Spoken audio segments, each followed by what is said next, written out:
Julian Huxley, population control, eugenics, birth control, all part of the same program.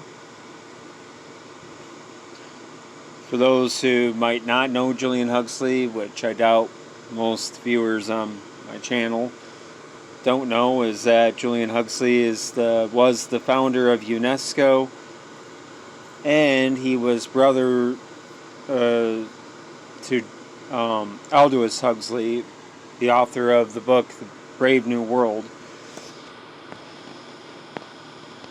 So one of the globalists here.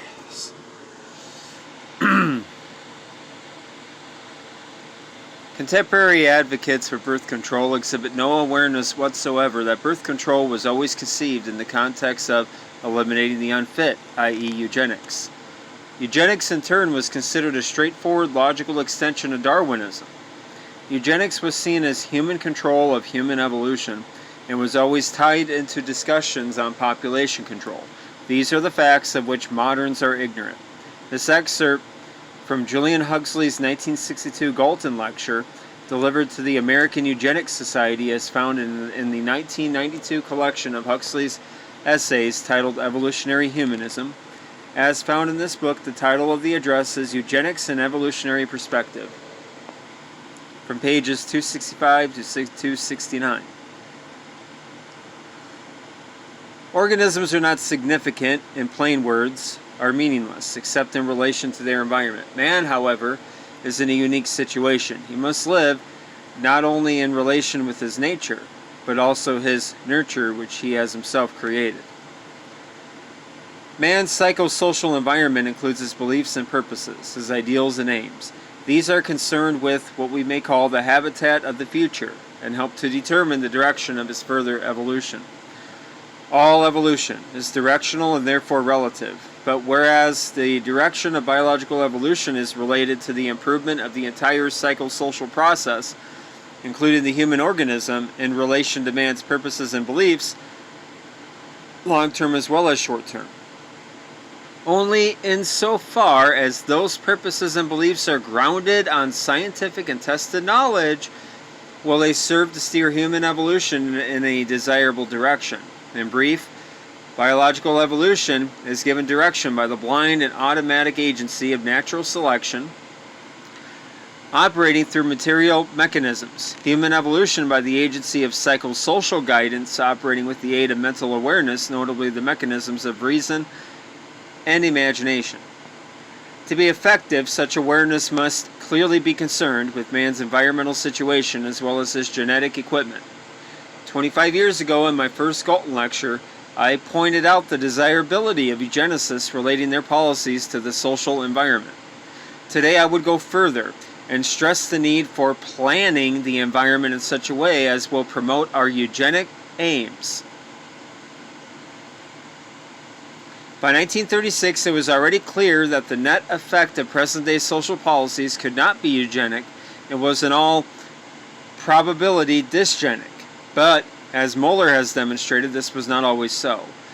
In that long period of human history during which our evolving and expanding hominid ancestors lived in small and tightly knit groups competing for territorial and technological success, the social organization promoted selection for intelligent exploration of possibilities, devotion, and cooperative altruism. The cultural and the genetic systems reinforced each other. It was only much later, with the growth of bigger social units of highly organized civilizations based on status and class differentials, that the two became antagonistic. The sign of genetic transformation, change from positive to negative, and definite improvement and advance began to halt, giving way to the possibility and later the probability of genetic regression and degeneration. This probability has been very much heightened during the last century, partly by the differential multiplication of economically less favored classes and groups in many parts of the world, partly by the progress of medicine and public health, which has permitted numbers of genetically defective human beings to survive and reproduce, and today it has been converted into a certainty by the series of atomic and nuclear explosions which have been set off since the end of the last war. There is still dispute as to the degree of damage this has done to man's genetic equipment. There could be no dispute as to the fact of damage.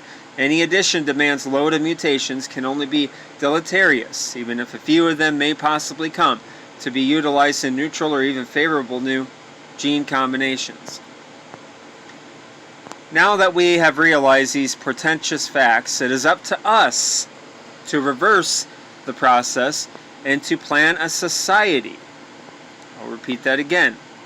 It is up to us, meaning him and the globalist, up to us to reverse the process and to plan a society which will favor the increase instead of the decrease of man's desirable genetic capacities for intelligence and imagination, empathy, and cooperation, and a sense of discipline and duty. The first step must be to frame and put into operation a policy designed to reduce the rate of human increase before the quantitative claims of mere numbers override those of quality and prevent any real improvement, social and economic as much as eugenic. I would prophesy that within a quite short time, historically speaking, we shall find ourselves aiming at an absolute reduction of the population in the world in general, and in overcrowded countries like Britain, India, China, Japan, Java, and Jamaica in particular. The quantitative control of population is a necessary prerequisite for qualitative improvement. I will repeat that one again. The quantitative control of population is a necessary prerequisite for qualitative improvement, whether psychosocial or genetic. Science seems to be nearing a breakthrough to cheap and simple methods of birth control, or reproduction control, as it should more properly be called. The immediate needs are for much increased finance for research, testing, pilot projects, motivation studies, and the education of public opinion, and an organized campaign against the irrational attitudes and illiberal policies of various religious and political organizations. Simultaneously, responsible opinion must begin to think out ways in which social and economic measures can be made to promote desirable genetic trends and reproductive habits.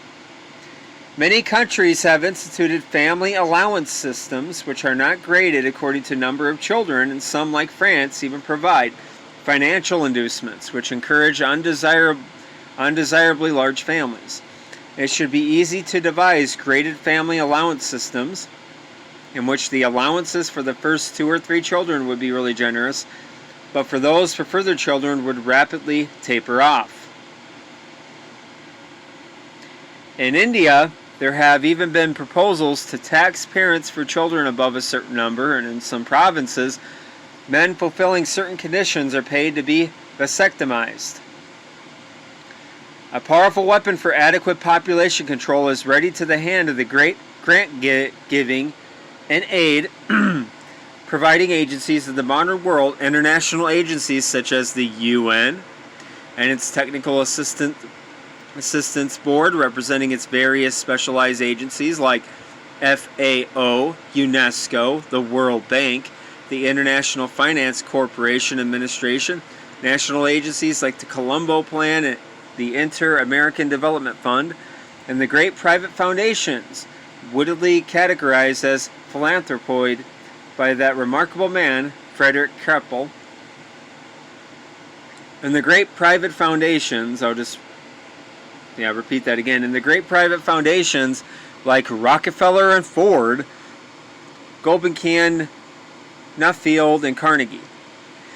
At the moment, much of the financial and technical aid provided by these admirable bodies is being wasted by being flushed down the drain of excess population instead of into the channels of positive economic and cultural development, or is even defeating its own ends by promoting excessive and over-rapid population increase. Bankers do not make loans unless they are satisfied of the borrower's creditworthiness. Surely these powerful agencies, public or private, should not provide loans or grants or other aid unless they are satisfied of the recipient nation's demographic creditworthiness. At last, I reach my specific subject, eugenics, with its two aspects, negative and positive. Negative eugenics aims at preventing the spread and especially the increase of defective or human genes or gene combinations. Positive eugenics at securing the reproduction and especially the increase of favorable or desirable ones. Negative eugenics has become increasingly urgent with the increase of mutations due to atomic fallout and with the increased survival of genetically defective human beings brought about by advances in medicine, public health, and social welfare. But it must, of course, attempt to reduce the incidence or the manifestation of every kind of genetic defect. Such defects include high genetic proneness to diseases such as diabetes, schizophrenia, which affects 1% of the entire human population, other insanities, myopia, mental defect, and very low IQ, as well as more clear-cut defects like color blindness or hemophilia. In addition, the marked differential increase of lower income groups, classes, and communities during the last 100 years cannot possibly be eugenic in its effects. The extremely high fertility of the so-called social problem group in the slums of industrial cities is certainly anti-eugenic. As Moeller and others have emphasized, unless these trends can be checked or reversed, the human species is threatened with genetic deterioration, and unless this load of defects is reduced, positive eugenics cannot be successfully implemented. For this, we must reduce the reproduction rate of genetically defective individuals, that is, negative eugenics. Repeat that one again. For this, we must reduce the reproduction rate of genetically defective individuals, that is, negative eugenics.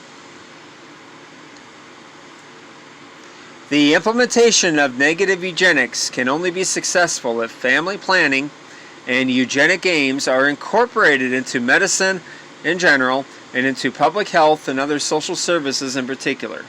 Its implementation in practice will depend on the use of methods of contraception or sterilization combined where possible with aid, artificial insemination by donor, or other methods of vicarious parenthood. In any case, negative eugenics is of minor evolutionary importance, and the need for it will gradually be superseded by efficient measures of positive eugenics. In case of specific genetic defect, voluntary sterilization is the best answer. In defective married male, it should be coupled with artificial parenthood by donor insemination as the source of children. In the defective female, the fulfillments of child rearing and family life will have to be secured by adoption until such time, which may not be very distant, as a proved technique makes possible artificial parenthood by transfer of fertilized ova, which we may call AID. In both cases, it must be remembered that sterilization does not prevent normal, healthy, and happy sexual intercourse. Certified patients are now prevented from reproducing themselves by being confined in mental hospitals. If sterilized, they might be allowed to marry if this were considered likely to ameliorate their condition. In the case of the so-called social problem group, somewhat different methods will be needed. By social problem group, I mean the people, all too familiar to social workers in large cities, who seem to have ceased to care and just carry on the business of bare existence in the midst of extreme poverty and squalor. All too frequently, they have to be supported out of public funds and become a burden to the community. Unfortunately, they are not deterred by the conditions of existence from carrying on with the business of reproduction, and their mean family size is very high, much higher than the average for the whole country. Intelligence and other tests have revealed that they have a very low average IQ, and the indications are that they are genetically subnormal in many other qualities, such as initiative, pertinacity, general exploratory urge and interest, energy, emotional intensity, and willpower. In the main, their misery and improvidence is not their fault, but their misfortune. Our social system provides the soil on which they can grow and multiply, but with no prospects save poverty and squalor. Here again, voluntary sterilization could be useful, but our best hope, I think, must lie in the perfection of new, simple, and acceptable methods of birth control, whether by an oral contraceptive or perhaps preferably by immunological methods involving injections. Immunological methods involving injections. Compulsory or semi-compulsory vaccination, inoculation, and isolation are used in respect to many public health risks. I see no reason why similar measures should not be used in respect of this grave problem. Grave both for society and for the unfortunate people whose increase has been actually encouraged by our system. So there you go. Yeah, show all those dumbass sheeple speeches like this, and then ask them if they still consider it a conspiracy theory that there are a group of elitists who want to lower the population and reduce fertility, reduce reproduction by inoculation. Said it right here. Compulsory or semi-compulsory vaccination, inoculation, and isolation are used in respect to many public health risks. I see no reason why similar measures should not be used in respect to this grave problem. So, there you go. Just another conspiracy fact that you can show to all those dumbasses out there who still think it's a conspiracy theory. Take care.